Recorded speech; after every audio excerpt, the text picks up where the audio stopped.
Assalamualaikum warahmatullahi wabarakatuh. Perkenalkan, nama saya adalah Aulia Pangestu.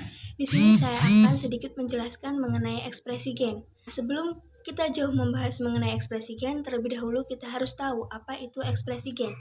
Nah, ekspresi sendiri merupakan menerjemahan atau menerjemahkan. Kemudian gen sendiri memiliki kunci utama yaitu kode-kode genetik. Nah, jika digabungkan, ekspresi gen adalah penerjemahan kode-kode genetik. Nah, dalam ekspresi gen itu terdapat dua tahapan. Yang pertama tahapan transkripsi dan yang kedua tahapan translasi. Nah, sebelum saya membahas mengenai transkripsi dan translasi, di sini saya akan membahas mengenai pembelahan sel. Nah, apa sih yang dimaksud pembelahan sel itu? Pembelahan sel adalah proses membagi sel induk menjadi dua atau lebih sel anakan, di mana dalam pembelahan sel itu terdapat beberapa tahapan, yaitu tahapan mitosis dan meiosis.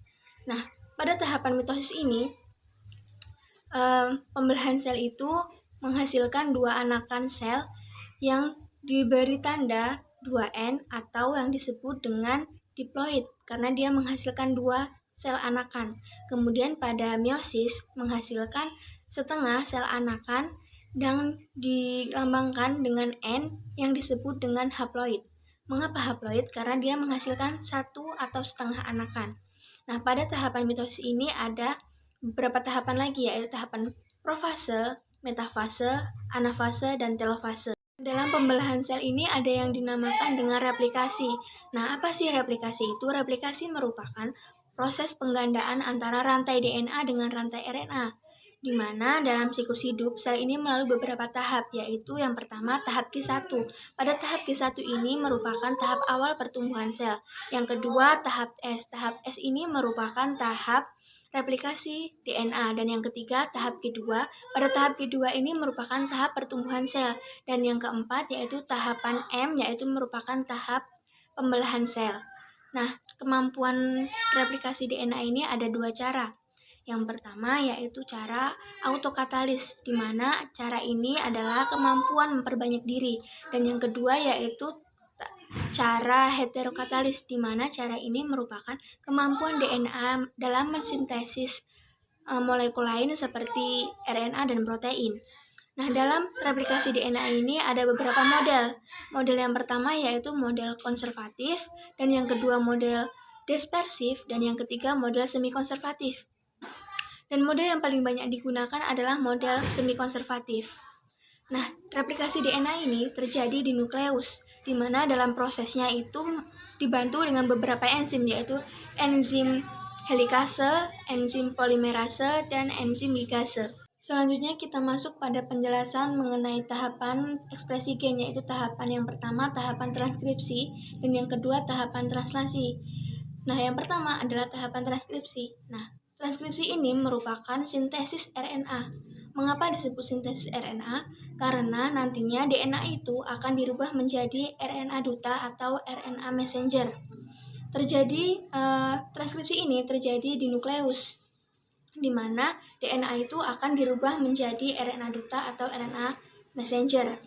Dalam transkripsi ada beberapa tahap, yaitu yang pertama tahap inisiasi, dan yang kedua tahap elongasi atau pemanjangan, yang ketiga ada tahap terminasi atau pengakhiran.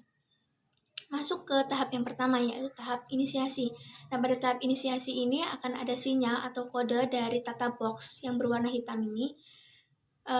Kemudian pada tahap yang kedua yaitu tahap elongasi atau pemanjangan. Pada tahap pemanjangan ini nantinya akan dibantu dengan enzim RNA polimerase. Nah, kenapa harus RNA polimerase yang berperan? Karena nantinya dalam sintesis RNA ini yang dirubah adalah DNA dirubah menjadi RNA. Oleh karena itu, enzim yang berperan adalah RNA polimerase. Kemudian tahap yang terakhir yaitu tahap terminase atau pengakhiran. Sinyal itu akan berhenti saat bertemu dengan codon stop, di mana codon stop itu sendiri yaitu AAA dan AAU. Nah, jika sudah terbentuk RNA di dalam proses transkripsi tadi, maka rantai tersebut akan keluar menuju ke sitoplasma, kemudian masuk ke dalam ribosom, di mana dalam ribosom ini terdapat dua struktur, yaitu struktur besar dan kecil, di mana disebut dengan subunit besar dan subunit kecil. Nah, di dalam proses translasi ini terjadi di dalam ribosom, di mana dalam translasi ini disebut dengan sintesis polipeptida atau asam amino, di mana nantinya RNA-D atau RNA duta atau RNA messenger itu akan dirubah menjadi rangkaian polipeptida suatu asam amino atau protein, akan dirubah menjadi protein, maka dia disebut dengan sintesis polipeptida, di mana prosesnya itu sama dengan proses ditranskripsi, yaitu ada 3 tahapan. Yang pertama tahapan inisiasi, tahapan elongasi atau pemanjangan, dan yang terakhir tahapan terminasi atau pengakhiran. Di ribosom bagian subunit besar ini ada 3 situs. Situs yang pertama yaitu situs E, situs P, dan situs A. Di mana situs E itu merupakan situs pintu keluar dari RNA-T yang sudah tidak mengikat asam amino. Kemudian situs P itu merupakan situs pengikatan polipeptida yang nantinya akan dirubah menjadi protein. Kemudian situs A itu merupakan situs pintu masuk pengikatan awal. Nah, dalam proses translasi ini akan berakhir saat bertemu dengan codon stop, yaitu UAA, UGA, dan UAG.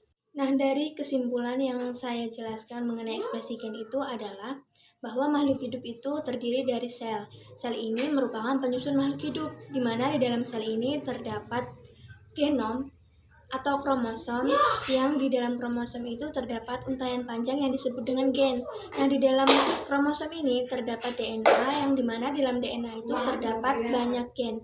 Gen sendiri merupakan kode-kode genetik, di mana di dalam gen ini akan terjadi penguntaian DNA menjadi RNA polimerase. Dalam gen itu akan terjadi penguraian oleh enzim RNA polimerase, di mana produknya itu berupa RNA duta atau RNA messenger yang dihasilkan dari proses transkripsi tersebut. Nah, di mana nantinya timin ini akan dirubah menjadi urasil.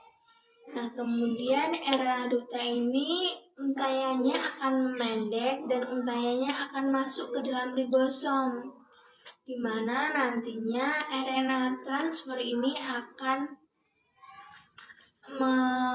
datang ke ribosom karena adanya sinyal dari RNA duta tersebut. Nah, kemudian RNA transfer ini akan masuk ke ribosom melalui pintu A atau situs A dengan membawa asam amino. Kemudian RNA tersebut akan membaca kode genetik dari RNA duta tersebut untuk menerjemahkan kode dari RNA duta. Nah, selama proses pengkodean tersebut, asam amino yang penuh akan pindah ke asam amino yang lain menuju ke ruangan A. Oleh karena itu, asam amino akan bertambah banyak dan menuju ke situs P.